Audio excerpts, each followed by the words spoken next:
And we're live. Welcome, everyone. My name is Niki Lopez.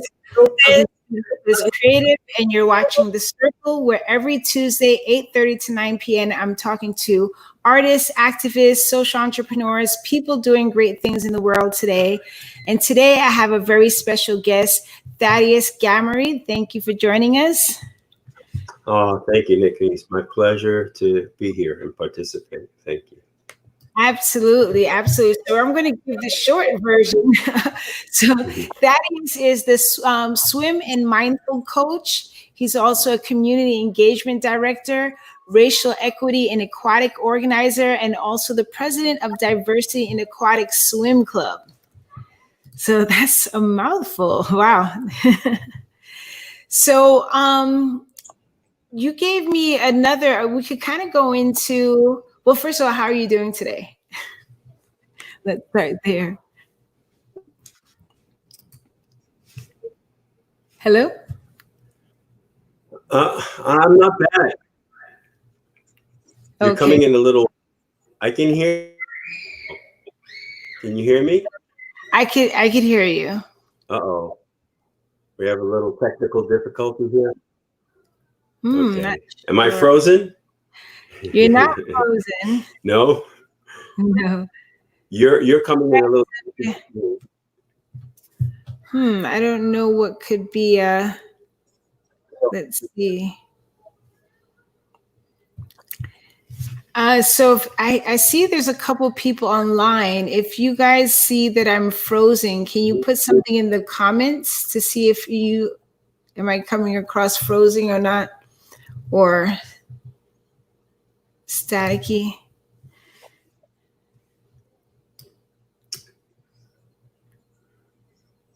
How am I doing? You sound okay. Yeah, you sound fine. You sound perfect. Okay, good to hear. So should I just talk? Well, let's see, because let's see. Okay, so we have a couple guests. Thanks, Mandy, saying you're good. So she hears us. So we'll see. So we're a couple minutes late, having a little bit of technical difficulties. She said it was lagging, but thought it was her internet. Okay. And so, so one or two people one person said coming through clear. Okay. So we'll just not frozen. G said not frozen. Okay. So, well, we're going to get started and go from there. I'll just talk a little slow. We hear you good now. Okay. And how about you, Thaddeus? You hear me good now? Yeah, you're coming in clear now. Yes. Okay, great. So let's just start again. So Thaddeus is a swim and mindfulness coach. He is also a community engagement director, racial equity in aquatic organizer, and diversity in aquatic swim club. So that's a lot of things that you have going on. Which one did you start with first? Wow. Let's see. Since moving to Florida, and I've been practicing mindfulness for some time, actually, since I was living back in New York, but I actually started to train professionally as a holistic health coach. And then here in Florida, the swim coach came afterwards, actually. So I was doing mindfulness, Qigong, Tai Chi, yoga, for personal health and wellness, but to actually want to deliver it as a trainer or facilitator and incorporate it into the training that I do around the water, that sort of developed and built over time since I think 2007. Yeah, is when I started coaching and putting the two together since 2007. Yes. As far as the racial equity training, it actually started when I was in New York, where I did a collection of trainings because my background when I lived in New York almost 20 years ago was law enforcement. So I used the mindfulness that I was doing then and the water to just maintain my own health and wellness, because it was a challenging profession for me, because I don't think I was really well suited for it. I made the best of it. It was definitely a very difficult environment and a difficult culture that definitely displayed some issues of overt racism and also systemic racism. So it was hard to navigate sometimes, and to stay well in the process. But that's when I actually started to become an activist for racial equity, was when I was still in law enforcement.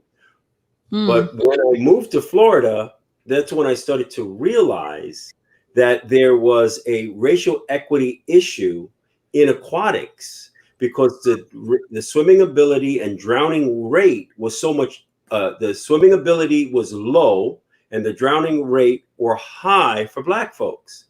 And it was a significant difference. It was substantial. And then to learn of the history of segregation and discrimination that was officially practiced down here is what really started to cause me to want to work harder and get deeper into it and try to uncover it. So I want to show you something, and I shared this in a training I was just on earlier.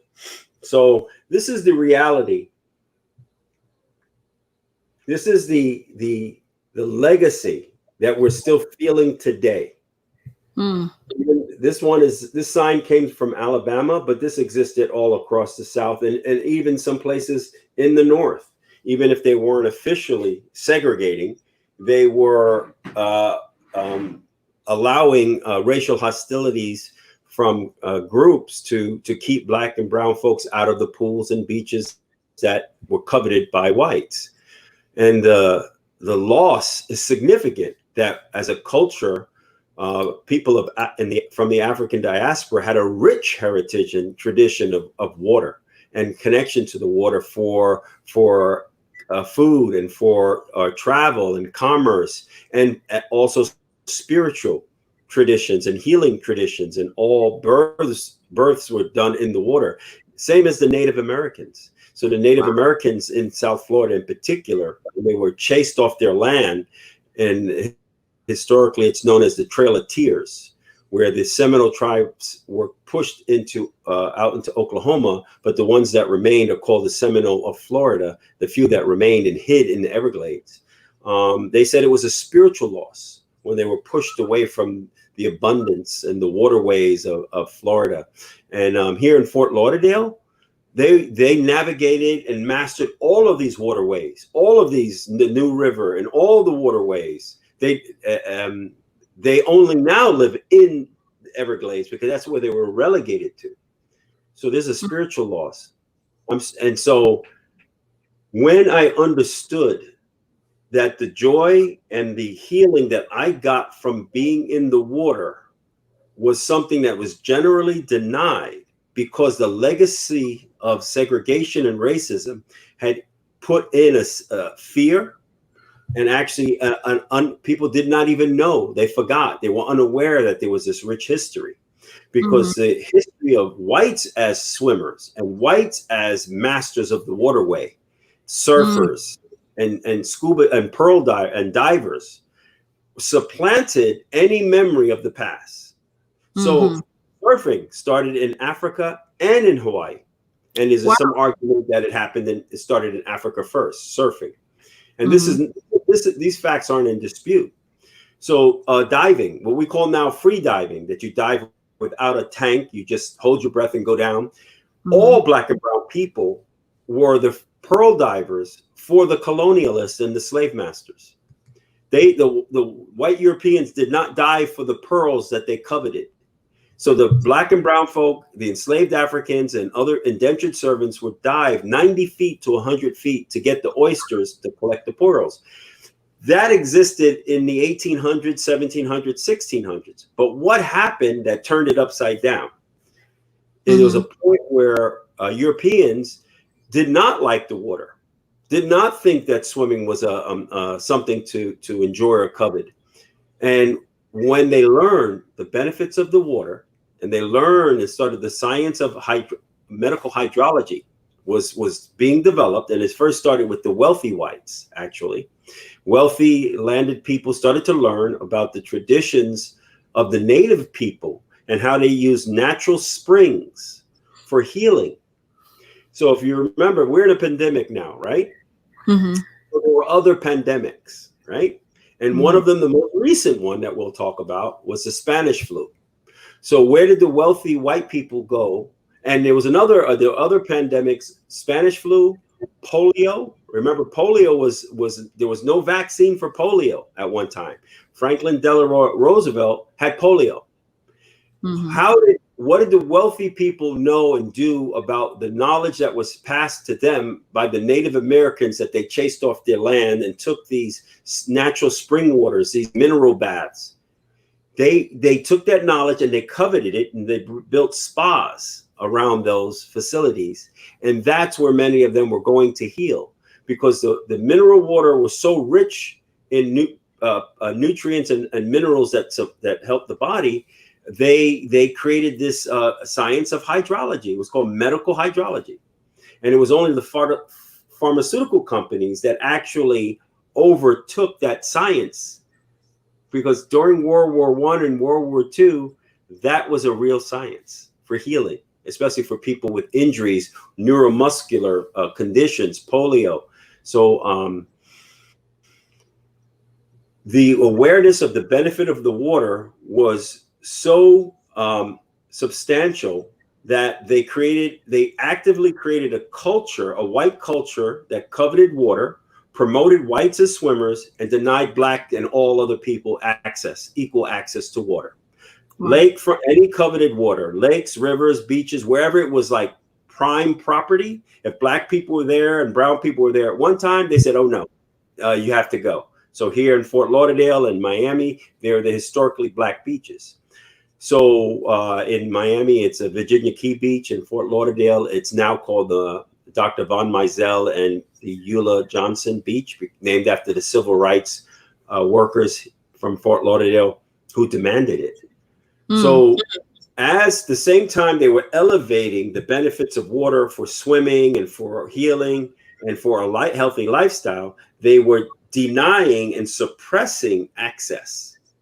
And in particular, African Americans, because African Americans were the dominant minority in the US back then, or the dominant racial minority in the US was African Americans. And then, it's shifted now because of the Latino population. So, but the main focus were African Americans. And as the time back then, they were not called African Americans. we were called Negroes, not even black, Negroes at the time. So, matter of fact, when I was growing up, that's was the common phrase. Black was a new thing. We were like, we used to say we're Negro. Yeah, I'm a Negro at the time. Sounds a little strange now, but so the importance caused me to start to be more active and seek out ways to promote swimming and water activities for Black and brown people. I got connected with the Diversity Aquatics organization, which was founded about 2007, 2008. I joined about 2009, and we became more active when they came down to Florida and held their first convention down here. So I think the first trip to Florida, Diversity Aquatics, they came down from Washington, D.C., the founders, and we organized the first convention, and we formed a Masters Swimming Club, which was servicing predominantly Black Girls Run. Black Girls Run and us had a partnership, and we had a substantial turnout at the Lauderdale Lake Pool, where you joined us and we started your lessons. That's the connection, the Lauderdale Lakes Pool.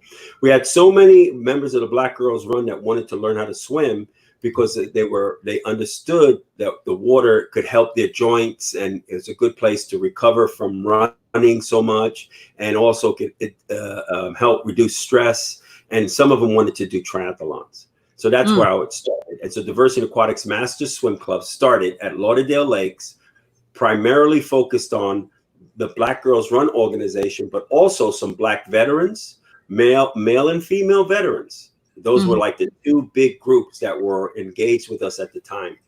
And we saw people who would come to the pool and could not smile because they were tense and scared, and leave the pool smiling and look forward to coming back with a smile. Like you, Niki. Yeah, yeah, absolutely. You're a perfect example. So I'm going to stop there and let you guide this discussion Well, more let with me, any more questions. so right now we are live on a couple of places. So on Facebook, we're live on Niki Lopez Creative. We are live on Outclick Magazine. We are also live on DIA Swim Club's page, and we're also live on YouTube and Periscope. And so I just want to acknowledge we have some people that's live with us. We have Sylvia, Mandy, Joji, we have G, Michael, Teresa, Nicole, Bill Keys, Judy Brown. Judy Brown said, made a comment, every time we go on vacation and the white see my daughter swimming and doing the butterfly stroke or several laps continuously, they're like shocked. So Bev Perez, Cynthia, we have a few people. And G said that this history is so important for everyone to be aware of. And it's interesting because now there's a stigma, Black people don't swim. But what you're saying is that it was such the opposite back in the day that, Black people were connected to the water and swam, Black and brown people. And now you have to battle that disparity in the water.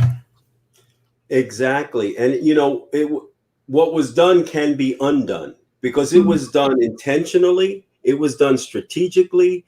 It was done on a multiple levels and in multiple domains, such as education. There was false science that said the reason why white people are the better swimmers is because Blacks are physiologically built in a way that doesn't allow them to swim.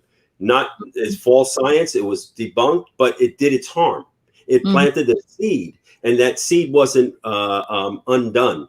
The seed, because a lot of people have that belief and that myth that, yeah, Black people can't swim. Man, you can swim to save your life, but you're not a real swimmer. Oh, yeah. But no, the truth is that we were the people of African descent, all Black and brown people were swimmers and excellent navigators of waterways.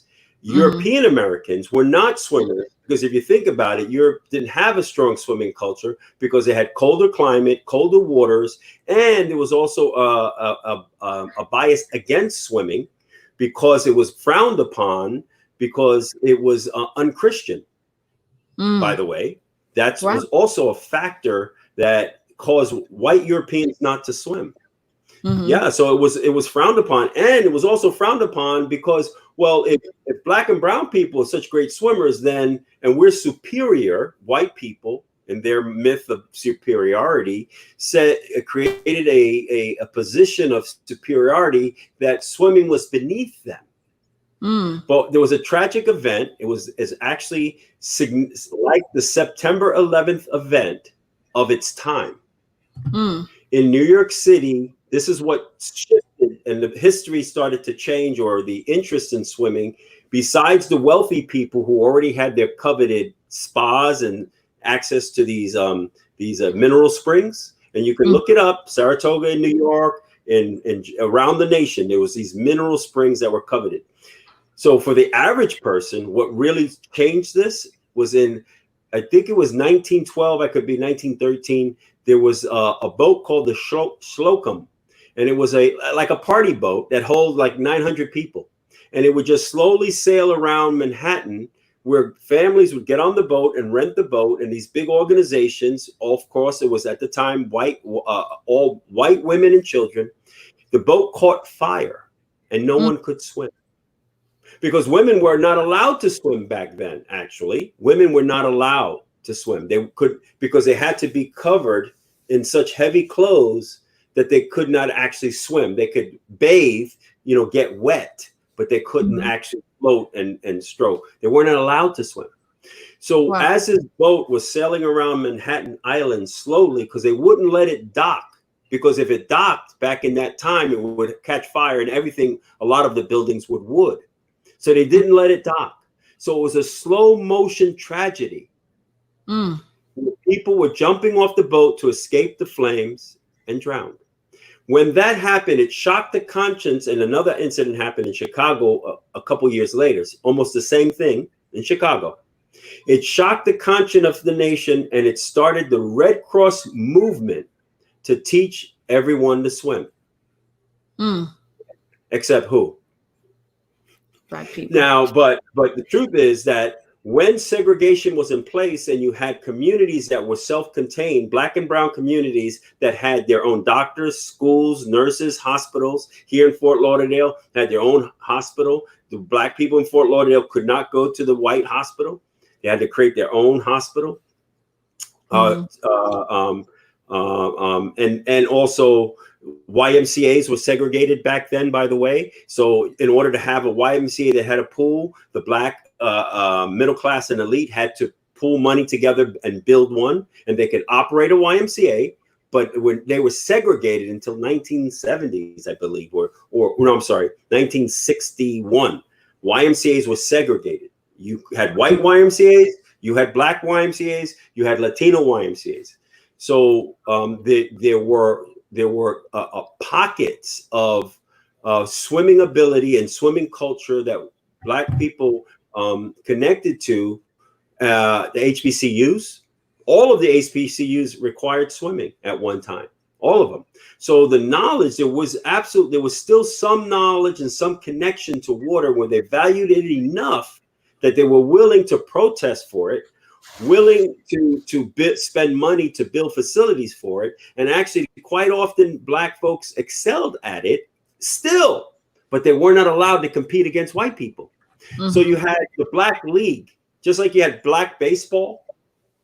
You had they call it the Chitling Circus for baseball, where Black people could not play professional baseball. You had Black swimming. So the Black schools competed against each other. Here in Fort Lauderdale, same thing. They competed against each other.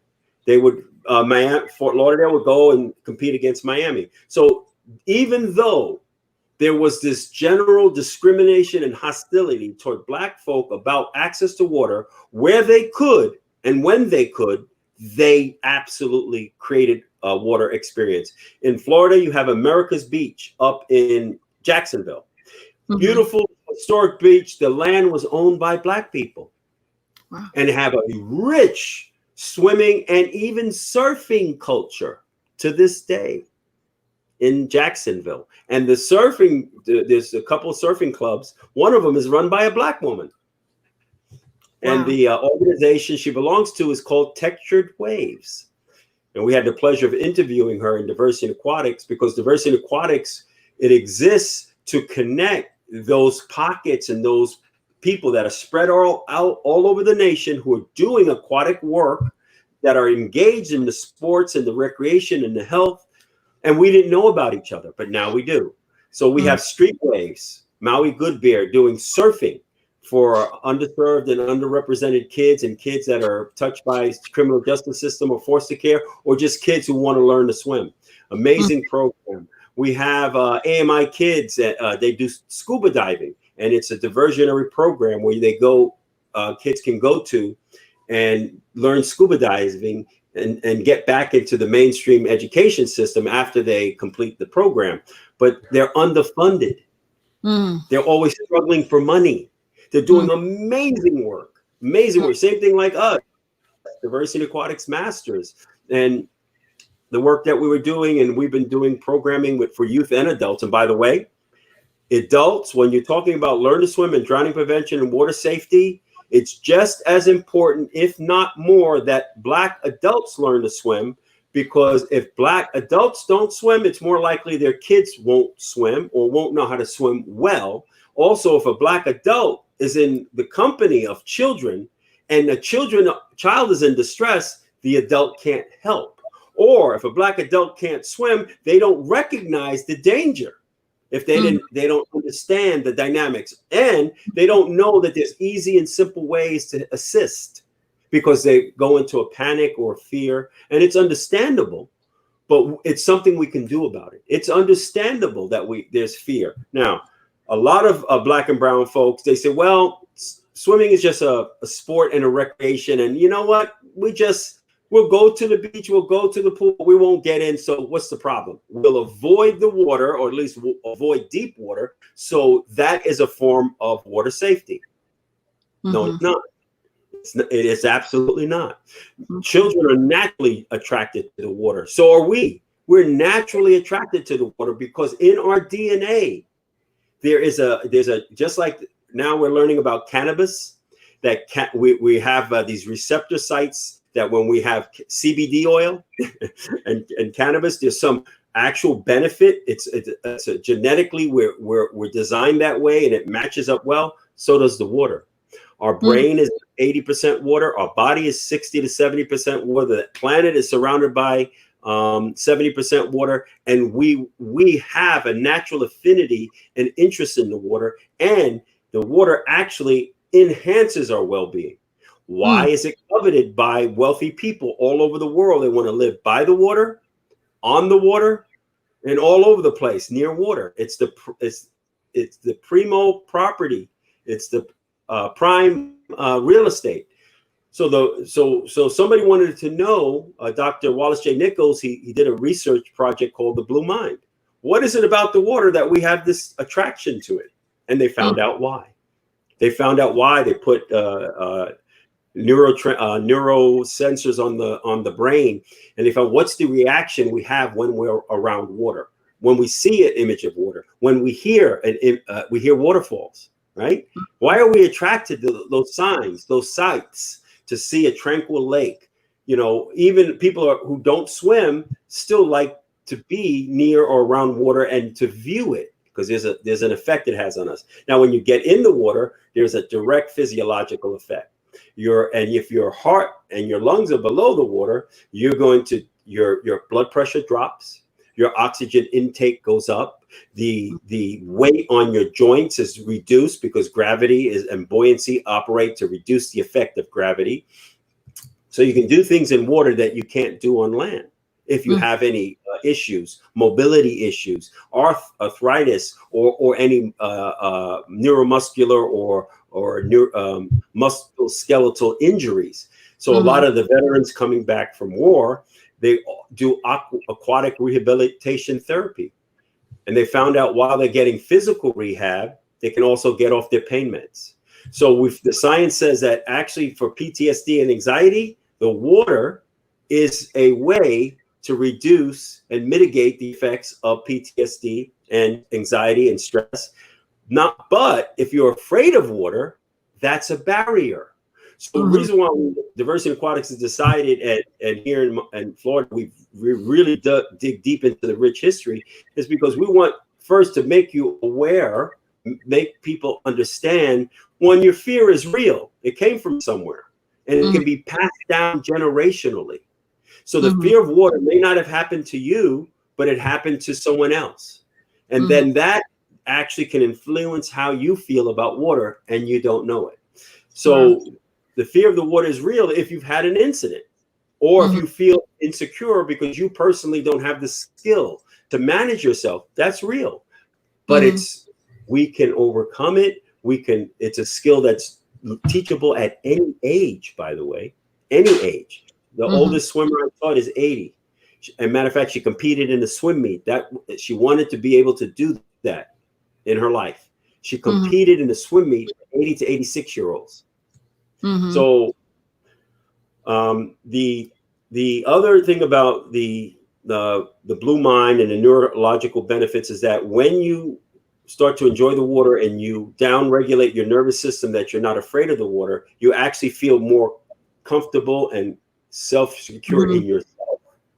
You can feel more connected with other people. So mindfulness says that by itself. So if you were to just practice yoga, tai chi, qigong, or meditation, those are the benefits of mindfulness.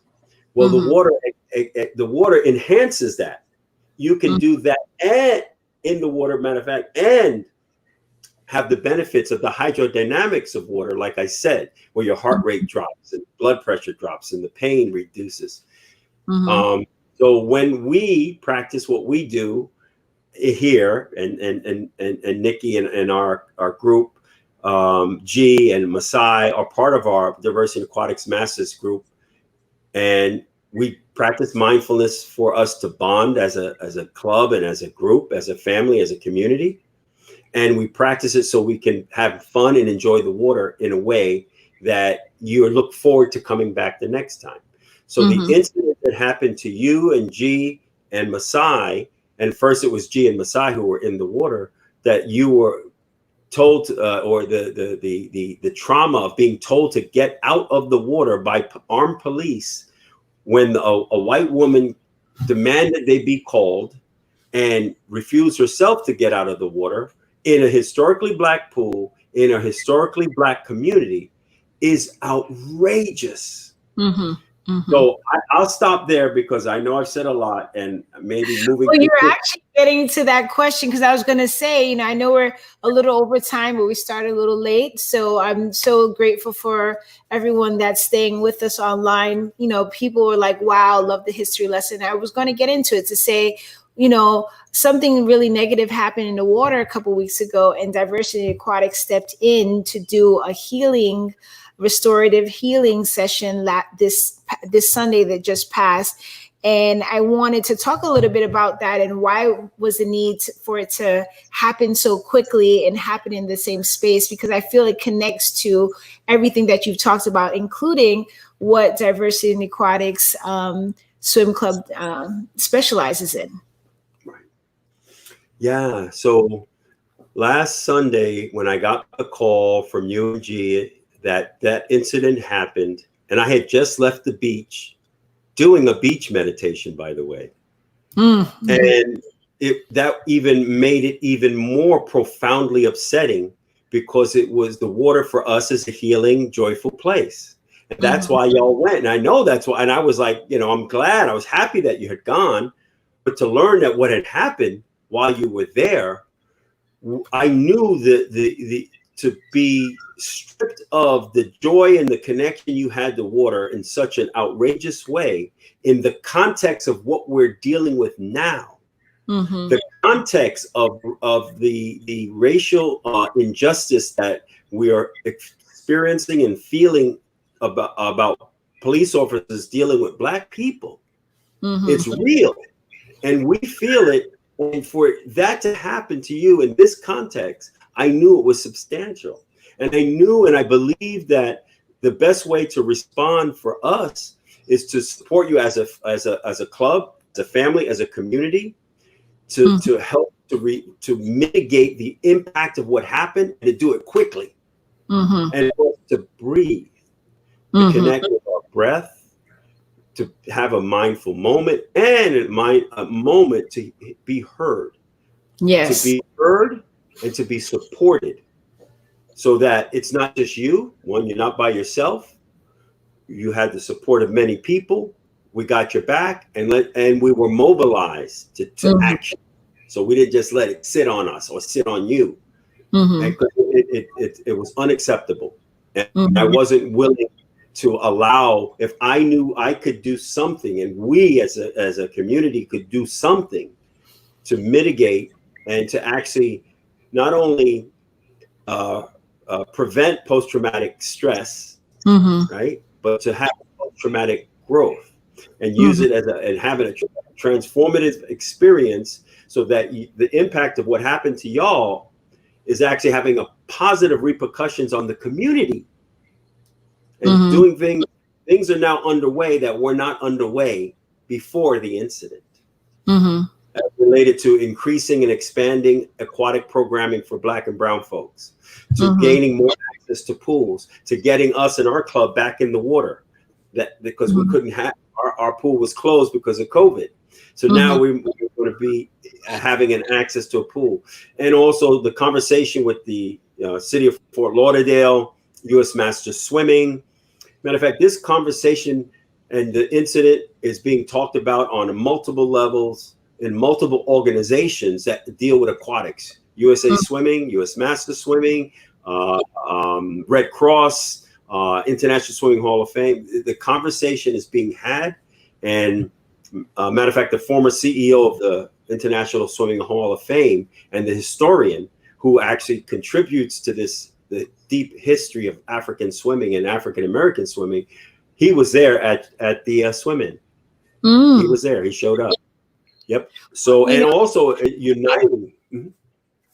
well, I was going Go to ahead. say, Cynthia had a question. She said, "Do you know if they'll ever do a wall of fame at Carter Park Pool?" That's in discussion. That Mhm. is something that is one of the things on a list of accomplishments of people that had major accomplishments, and somehow commemorating it and making it visible for the younger generations to know. Absolutely, they talked about that. That's under discussion. Ken Rowland is definitely that's a request and a vision he has for that pool. Yes. Mhm. Okay. And then, yeah, I think it was really one of the amazing things of how it happened so quickly, and how um, everyone came together. There were so many different groups of people that was there and in solidarity, and to say we want to make a difference. And when you led everyone through the breathing exercise to really connect everyone, it was nice because we do this in the water, or by the pool or by the beach. That's a part of our practice within diversity aquatics. So it's nice to have that expanded audience um, to participate in that as well. So Yes. yeah, that was a beautiful thing. And that it happened so quickly, because sometimes people wait, and it's just like strike it while the iron's hot. And there's a lot. I know someone asked about whatever happened with the Karen. She was given a 3-day that she couldn't go there, but I know they're working on other things. But we're also focusing on the bigger picture of healing and getting more people involved with the water and the history of the water and the history of that pool and that place as well. Uh, the restorative justice model, which actually originated with the Native Americans, actually, it's a model of the peace circle or the healing circle. mhm, And part of the restorative justice model requires to give those impacted a voice to let them be heard. It's also that there is a consequence. It's also that the offender is brought into the circle. So the Karen person or her name is Lanny Kempner. mhm, The goal is that there will be a moment for her to be back into this conversation, and mhm, hopefully in a productive way, and actually contribute to the post traumatic growth and the positive impact that this could come from this, if she would one, admit and understand and be open to growing from it, and to take a role in helping to prevent it mhm, by causing people to be more enlightened. And because she's a college professor with a PhD, and she's an exercise science and health promotion professor, mhm, that should be what she was about in the first place. So to mhm, create that kind of distress and upset and injustice, yeah, mhm, and it's a racial injustice, because that would not have happened to a white person. The mhm, police would not have kicked the black people out of a white person out of the pool in deference to black people. mhm, They deferred to her. She got away with whatever she wanted to do. So here's a chance and here's an opportunity for her to engage, mhm, and and to have a vision of restoring and expanding um, the black and brown participation in aquatics in a way that really not only um, that it acknowledges the history and the generational trauma of having to fight with discrimination and segregation and the barriers, the psychological barriers to swimming, which is fear. So to create fear of the police around the water is unacceptable. Mm-hmm. And it's happening across the country. This and just the week before, it happened in 2 hotels where the police were called on black families in hotels. Yeah. And so this is not, and this is what we know about. Mm-hmm. So how often are black people made to feel uncomfortable and unwelcome when they come around water? And one of the guests mentioned it, that people looked at her daughter in disbelief that she could swim so well, and Yeah. I got that response from a lot of people. But I'll leave it there and turn it back over to you. Absolutely. And so I know we cover a lot of things in diversity and aquatics, master swim and triathlon club. What are some things that people may not know? Because I know we talked about swimming. Well, I do know sometimes, kind of around this, when the incident was kind of bubbling up, I had a friend and they were like, so wait a minute, you're really into the swimming thing, huh? And I was like, yeah. They said, but I thought you couldn't swim. I said, yeah, I'm learning. So I think for me, one of the misconceptions is that you have to know how to swim to join the club. And for people like me, I'm learning to swim. I have definitely have anxiety and trauma as a part of my background, just of things that I've gone through, but also some anxiety in the water as well. What are some other things that people may not know that they could get from the program? So thank you for asking, and you're an amazing student, by the way. Your Thank passion you. to learn to swim, considering the traumas that you've gone through, are inspirational.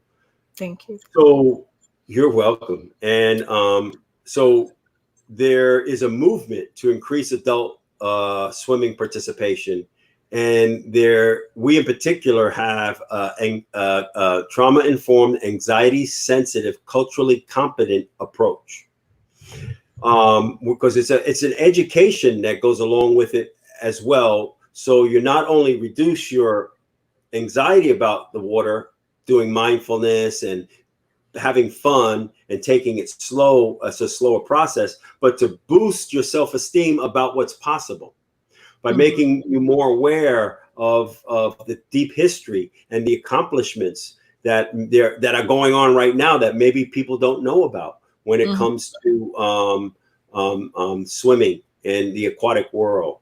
As a matter of fact, if can I show something? Sure, Share I my think. screen. Yeah, I think so. There's Okay, a let's little see. share screen button. Uh-oh. Can you see this? Not as yet. There's, right at the Oh, bottom, there should be something that says share screen. okay. So let's see. Entire screen share. So what do you see now? Let's see. I can't see anything from here. There I don't should think be I think something that says, Yeah, it I should, hit share screen. Share screen. and does it give you an option to pick a window or Chrome tab or? Okay, no. Okay, let's see. Entire screen, application, Chrome tab. So what should I do? Entire screen? If you want to, sure. Ah, okay. Maybe not. I wanted to just show some positive images that the average person you're not going to know this. What do you Mhm. see now? No? So it I would hasn't. see it too if it was working. Mhm. So it's not working. Okay. Let's. So I just had a slide deck and that I was showing to Broward County schools in a meeting. And it's also a slide deck for the United States Swimming Schools Association, where they've asked us to present on the issue of racial equity and the intersectionality of aquatics and the history of racism and social justice. Mhm. And so there's a collection of images that I was showing. One, very positive images of a black man with dreads as a pro surfer and surfing in the water. Mhm. Another image is Olympic athletes. Many of them swim for the Caribbean, but they train here. But a lot of people would not know that because they're not the number one or number two, but they're still Olympians and they're Mhm. swimming at a very high level. The other image I wanted to show is of our group floating in the water, just floating, and the image at the pool and with smiles on our face, 20 adults, and the importance of images, because if the average person were to close their eyes today and you said, think of a surfer, the image the average person would have would be of a white person. There you go. We have this image out there. So this is, thank you. That's it. So stare at that for a second. Another one, elite swimmer. So look at this, how he's managing that water. He's almost sideways. Relationship. It's not just athleticism. He is having a relationship with that water, where he's interplaying with it and interacting with it, where the forces he understands, and he understands how to position his body, that he's almost he's in this position almost, right? But he's still on board. How is that possible? Right? And that image is more common than people know in Africa. In other, yeah, absolutely. And there's a group of women surfers that travel the world that are Black and Indian and I forget the full colored surfer. No, I'm sorry, not colored, something else. Okay, so that's an image of underwater meditation at 12 feet underwater. Now, in order to be calm enough to get there, to meditate, you have to be calm to get there, 12 feet, right? So, and then once you're there, there's an enhanced deeper, and that's a Qigong stance, a standing meditation stance. And there's air, so, there's an air supply, but still, you have to be calm to get there.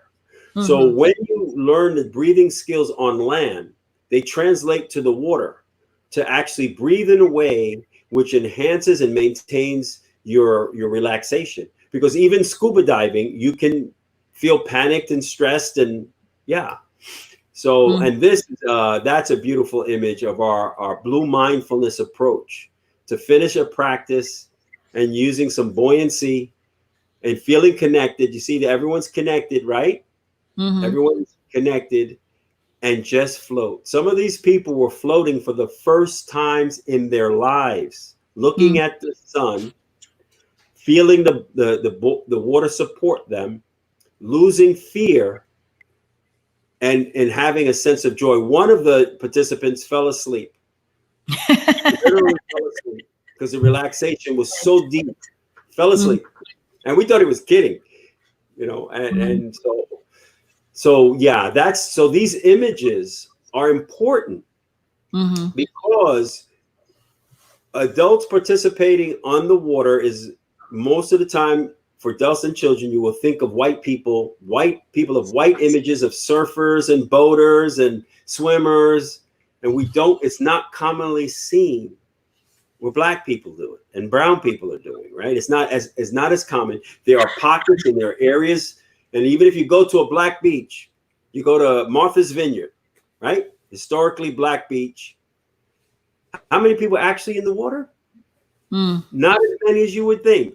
I've been to beach parties at Martha's Vineyard, and I was the only one swimming. Water's a little cold, but it is a little cold, but it was that refreshing. So I see.